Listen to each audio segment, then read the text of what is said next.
ஒரு அழகான மீனவ கிராமம். அங்கு மணி என்ற ஒரு ஏழை மீனவன் வாழ்ந்து வந்தான். அவனும் அவன் குடும்பமும் கடவுள் பக்தி உள்ளவர்கள். அவர்கள் மகிழ்ச்சியாக வாழ்ந்து வந்தார்கள். ஒரு நாள் கடவுள் அவனுக்கு சொப்பனத்தில் தோன்றி, நீ எனக்கு சேவை செய்ய வா என்று அழைத்தார். அதற்கு அந்த மீனவன், நான் ஏழை, எனக்கு 2 பெண் பிள்ளைகள் உள்ளார்கள். நான் உழைத்தால்தான் என் குடும்பத்துக்கு சாப்பாடு என்றான்.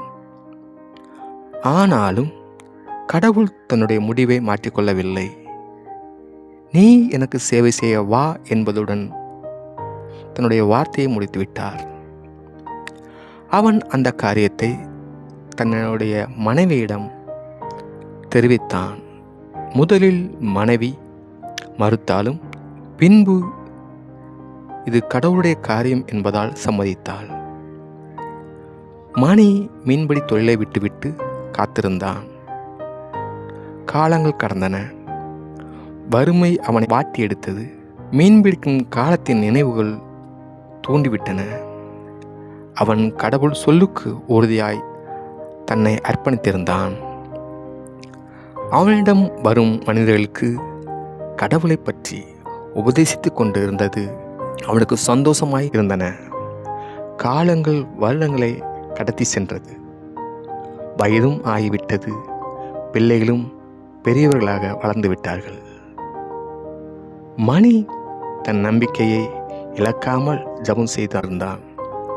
குடும்பமாய் ஜெபம் செய்வார்கள். மகிழ்ச்சியாய் இருந்தார்கள்.